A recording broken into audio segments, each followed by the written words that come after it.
3, go! Open! Ne e mbajtur fjalën dhe ne jemi gatshëm të hapum objekt.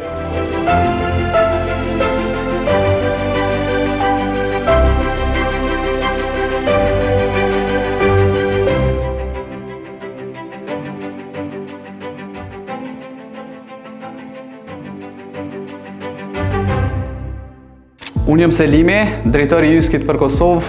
E jani me mua dhe ndihni intervistën se si kemi filluar dhe ku jemi sot.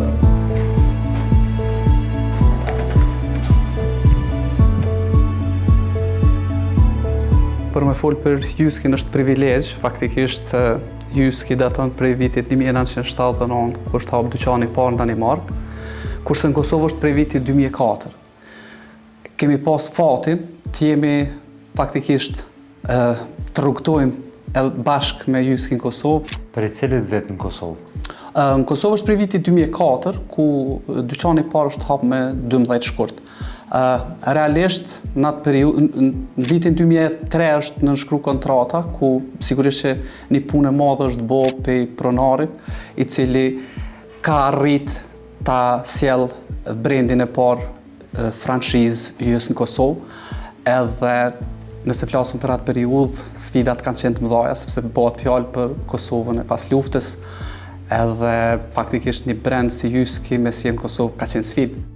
Kur kam dëgjuar që Jyski është ardhur në Kosovë, kam qenë entuziast për faktin se në Gjermani kur kam jetu, kam shku dhe kam ble gjona në Jysk. Gjona të cilat na u dashin, sepse lufta e Kosovës na pat bo dëm edhe na u kallën shtëpiat e kështu duke me ble gjona për Gjermanisë me prunë Kosovë. Paraprakisht e keni pas një lidhje emocionale domethënë me Jyskun, e keni njohur si brand. Ndjenjen e Gjermanisë që kam pas për Jyskin, po ekzistoi keni dyqan që kish gjithmonë zbritje, kish diçka lirë.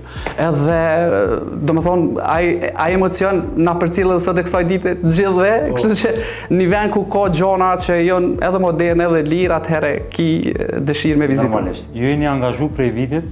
Prej vitit 2004. Kur e sheni tash zhvillimin e kompanisë, domethënë prej kur jeni angazhuar, kur ka ardhur Jysku në Kosovë, çush e sheni domethënë gjitha fazat e zhvillimit edhe hapat që janë ndërtuar gjatë kohës, në farë krahasimi që ju e bëni edhe personalisht, po edhe në bazën e kompanisë. Çush e sheni sot? Në periudhën fillestare, atëherë prezent ishin 2 danezë, të cilët kanë nejtë për 2 vite në Kosovë, edhe gjitha njohuritë e para e kemi marrë prej tyne. Që e kanë mbikëqyrë domethënë edhe procesin? Në bazë të njohurive që na kemi fitu trajnime të asoj kohe, na kemi vazhdu me punu, domethënë, si mas rregullave dhe edhe detyrave që na i kemi implementu bashkë me ata. Po, do thotë rregullat vinë nga qendra e Jyskut. Gjithmonë bëhet fjalë, domethënë, për qendrën e Jyskit, head office në Danimark, cilat rregulla janë të njëjta si në Danimark ashtu edhe në Kosovë. Ishin edhe atëherë, janë edhe tani.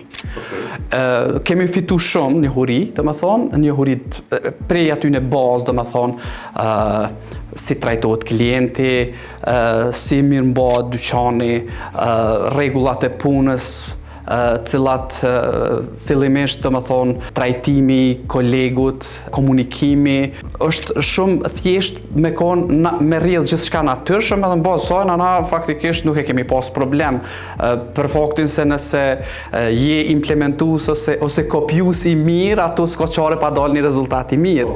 Në këtë rast faktikisht na jemi mundu mu konë kopjues të mirë të konceptit, edhe faktikisht dëshira për me pas sukses, normal që kjo ka vazhdu. A ka vazhdu me u implementu që kjo koncept për cilin jeni duke folë? Domethënë, a është edhe sot një koncept mbi të cilin vepron edhe funksionon komplet Jysku? Fillimisht ishte koncepti 2.0 i asaj kohe, ku deri në vitin 2019, ka qenë 18-19, faktikisht kemi implementuar të njëjtin koncept. Prej vitit 2018-19 kemi kaluar konceptin 3.0, ku implementimi i parë është bën vitin 2020 në Kosovë, domethënë periudhën e pandemisë. Gjitha dyqanet në Kosovë kanë kaluar në konceptin 3.0, edhe në kuadër të konceptit 3.0 kanë ndrru edhe disa rregulla dhe strategji të punës, cilat sot janë pak më ndryshe se sa në konceptin e mëparshëm. Po, a kam pas dallimet mëdha mes vete, a ka qenë e vështirë për shembull për juve me u adaptu? Fillimi normal që ka qenë pak i vështirë. Pse themi i vështirë? Me qenë se na jemi franshizë, do me thonë, koncepti i franshizës kërkon që rregullat edhe gjithçka mu trajtu sikur në Danimarkë edhe në Kosovë njëjtë. Ku kemi pas sfida, sidomos te disa punonjës që kanë qenë, nëse flasim për punonjës, që kanë qenë prej fillimit, e kanë pas mazor mu adaptu për faktin se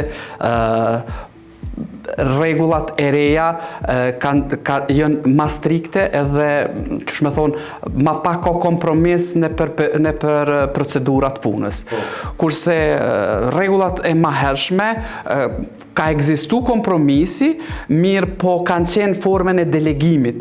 Kurse në konceptin e ri 3.0 edhe implementimin e trajnimeve bashkë me konceptin 3.0, cilat edhe sot do më thonë pësojnë ndryshime edhe avansohen për çdo ditë, tash ma shumë do më thonë ndëlidhet me fuqizimin e stafit, ku secili punonjës ose area responsible merr përgjegjësi për hapësirat ku ai vepron. Do më thonë në farë forme është i zoti shtëpisë në hapësirën e vet. Po, do më thonë një farë pavarësimi, individualizmi që me pas secilin veç se sa po përparon në punën e vet, nëse po e kuptoj sot. Fiks kjo është. Po, kur po folni për trajnimet edhe zhvillimet pastaj edhe të punëtorëve, avancimin e tyre, a vazhdon kjo edhe sot, do më thonë punëtorët i ndjekin trajnimet që me u avancu në punë? Po, realisht trajnimet janë gjithmonë pa ndërprerje, këtu vazhdojnë bëhet follow-up, bëhet domethënë përcjellje tyne, po edhe trajnime të cilat avancohen apo shkojnë në nivel tjetër. Kur po thoni nivel tjetër, pse? Po themi nivel tjetër për faktin se domethënë JYSK në Kosovë tashmë ka prej vitit 2023 ka kriju trajner vet, që faktikisht kemi kryu trajnimet në Danimarkë dhe ato trajnime i kemi sjellë në Kosovë, në Shqipëri dhe në Maqedoni. Domethënë po flasim fillimisht të pyeta edhe për punëtorët se ai vazhdojnë trajnimet, tash ju po thoni se edhe trajnerët domethënë janë kriju brenda JYSK-ut, brenda stafit që janë trajnuar pastaj në Danimarkë. Po, realisht, ne në kuadër të konceptit dhe franshizës jemi kanë të obligum me shku me bo trajnime në Danimarkë. Ato njohuri të fitume i kemi kthy në Kosovë edhe kemi kriju trajner në Kosovë, cilët shkojnë e përcjellin domosdoshmë vazhdimsi trajnimet në për dyqane. Trajnimet edhe topics të ndryshëm rreth temave, rreth modernizimit, domethënë është në vazhdimsi, kjo nuk nalet kurrë faktikisht. Ç'është ndodh ky vlerësimi pastaj i trajnerave, stafit, menaxherëve, ç'është funksionon kjo hierarki? Në JYSK është më ndryshe se sa në kompani tjera, për faktin se vetë store menaxheri domethënë vlerësohet prej stafit. Po të njëjtën kohë edhe stafi prej store menaxherit. Do të thonë edhe menaxheri një dyqani? Menaxheri një dyqani vlerësohet prej stafit. Brenda atij dyqani? Brenda atij dyqani. Po në të njëjtën kohë normal edhe në baza, domethënë 3 mujore vlerësohet edhe stafi i dyqanit prej menaxherit. Ku në kuadër të vlerësimit stafit, domethënë menaxheri ju jep objektiva për të arritur, domethënë për të rritur performancën. Po. Okej, pastaj mbas kësajna të arritjes të objektivave, pastaj bëhet edhe vlerësimi i punonjësve, apo? Mbas të arritjes të objektivave, vlerësimit performancës, atëherë edhe dalin skor sa pikë ka shku. Për të ndërlidh me trajnimet, na kemi edhe një platformë që faktikisht është e monitoruar prej Danimarkës, ku secili punonjës hen edhe kryen kurset brenda kësaj platformës. Nëse sot dikush vendos me u interesu me u punësu në JYSK, a mund të na thoni cilat janë benefitet që i përfitojnë këta punëtorë edhe gjithashtu edhe përgjegjësitë që i takojnë? Sa i përket benefite, faktikisht benefitet janë të shumta dhe dallojnë prej tjerëve. Mundu mi cek disa prej tyne, ku nëse flasim është paga 13, sigurimi shëndetësor është prej fillimi që e di. Mandej, domethënë, ditë e lirë kur punojnë se ka ditëlindjen, dhurata për vitin e ri, janë ka dhe tjera, po që momentalisht festat zyrtare normal, konform ligjit ato as që diskutohet, po. Je të folë për benefite ma shumë se për te i ligjit. Të lutem, kurse sa i përket detyrave të punës, faktikisht varet prej sektorit apo edhe prej departamentit ku... Deshta me të pyte nësë është që është goza e ndjeshme kështu në Kosovë dhe zakonisht për flitet, do më thona, i respektojnë kompanit ose jo. Për çështjen e lehonave ose punëtorëve, për shembull, që kanë angazhime me fëmijët e tyre zakonisht, ose fillimin e shkollave, a çka ofron, do më thonë, kompania në çto, a është konform ligjit edhe në bazë të pushimit, do më thonë, për lehonat, po edhe për prindrit që kanë angazhime pastaj? Po, me të thonë drejtën, këto në kompaninë tonë gjithmonë janë implementu konform ligjit që është edhe nuk po mdoket që është etike me diçka që veç ju takon me folna për diçka që veç ju takon. Cili kish me qenë mesazhi juaj pastaj edhe për ata që janë të interesuar për shembull me u punësu ose me u bë pjesë e Juskut në rrugtimin e juaj, po edhe ata që vetë se janë pjesë e Juskut?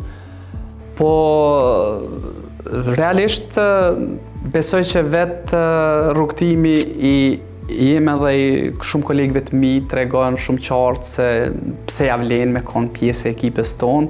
Ata janë ambasadorët më të mirë tonë, faktikisht që tregojnë për punën edhe për ditëshmërinë në Jysk, ku faktikisht ndihen si në familje, nuk është naj ngarkesë apo mbi ngarkesë se jenë punë, përveç se nashta puna më e rëndë është që duhesh me kon i saktë dhe i përpikt në orët punës, për ndryshe tjera të ketë spontanisht shkojnë dhe faktikisht punën e bën me shumë pasion.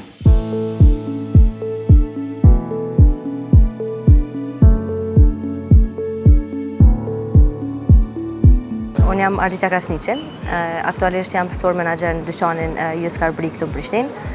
Karriera ime në Jysk ka fillu tash 3 vite si asistente e shitjes dhe sot si store manager në këtë dyqan. Padyshim që domethënë asune nuk e kam parashiku që ka me qenë kaq rrugtim i gjatë edhe kaq i suksesshëm. Mirë po, me punë edhe për kushtim të plotë, domethënë arritja është e pashmangshme. A keni pas sfida gjatë rrugës? Patjetër që po, sidomos fillimi ka qenë këgja shumë sfidues, po me bashkëpunim të ndërsjellë me ekipin, patjetër që çdo sfidë ka qenë e kalueshme. A keni rastis me ndjek, domethënë, trajnimet për avancime brenda Jyskut edhe a kanë qenë të dobishme për juve? Faktikisht Jysku investon këgja shumë në avancimin e punonjësve, duke mbajtur trajnime të vazhdueshme.